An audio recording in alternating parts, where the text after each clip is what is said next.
Hello everyone, welcome back to my channel. আশা করি তোমরা সবাই অনেক বেশি ভালো আছো। আজকে তোমাদের মাঝে একটা ভিডিও শেয়ার করব, যেটা হচ্ছে একটা ব্রাইডাল শ্যুট ছিল। আমাদের একটা কোর্স ছিল, আমরা বিউটিফিকেশনের কোর্স করেছিলাম 3 মাস। তো সেইখানে একটা কোর্স ছিল যে একটা মডেলকে বউ সাজানো হবে, আর মডেলটা ছিল অনেক কিউট আর অনেক সুন্দর একটা মেয়ে ছিল, মিষ্টি একটা মেয়ে ছিল। তো ম্যাডাম ওকে চুজ করে নিয়েছে যে ওকে ব্রাইড সাজাবে, তো সেজন্য ওকে ব্রাইড সাজানো হয়েছে। এখানে প্রথমে ওকে হচ্ছে আইব্রোজ করা হচ্ছে। মেকআপের মধ্যে সবচেয়ে মেন পার্ট হচ্ছে আইব্রো ড্র করা। আইব্রো যত ন্যাচারাল সুন্দর দেখাবে তত মেকআপ কিন্তু ফুটে উঠবে। তাই আমাদের মেকআপের শুরুতে খেয়াল রাখতে হবে আইব্রোটা আর্ট করা যেন অনেক সুন্দর হয়। তো বেশি বেশি দিলে যে আইব্রো সুন্দর হবে সেটা কিন্তু না।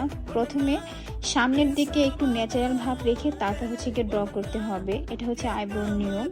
আর আইব্রো সবসময় ক্যাকি যাতে না হয় সেদিকে খেয়াল রাখতে হবে। তারপর ম্যাডাম তাকে আইশ্যাডো দিয়ে চোখের যে সাজটা সেটা কমপ্লিট করছে। তবে যাই বলুন না কেন, মেকআপের মধ্যে সবচেয়ে কিন্তু বউ সাজানোটা বেশি কষ্টের। অনেকটা সময় ধরে কিন্তু ম্যাডাম এই বউকে সাজিয়েছে, মিনিমাম 3 ঘন্টা টাইম লেগেছে বউকে সাজাতে। আর সবচেয়ে বড় কথা হচ্ছে, তোমরা যখন কাউকে ব্রাইড সাজাবা বা ব্রাইড সাজতে যাবা তখন কিন্তু নিজের স্কিন কেয়ারটা ভালো করে যাবা। স্কিন যত ন্যাচারাল থাকবে, যত ফ্রেশ থাকবে, মেকআপ কিন্তু ততটা সুন্দরভাবে বসে যাবে। এটা হচ্ছে মেকআপের নিয়ম।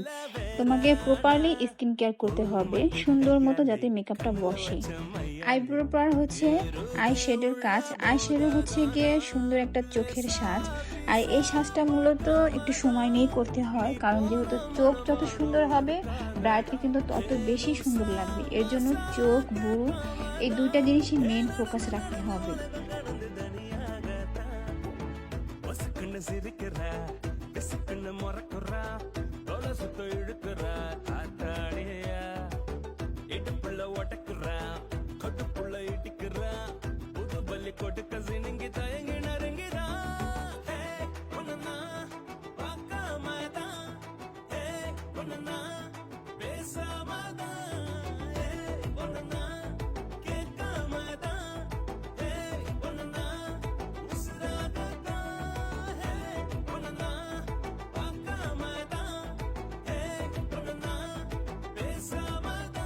যাই বলো না কেন, মেকআপ করা কিন্তু অনেক কঠিন। যাই হোক, ম্যাডাম কিন্তু আসলে অনেকটা নার্ভাস হয়ে গেছে।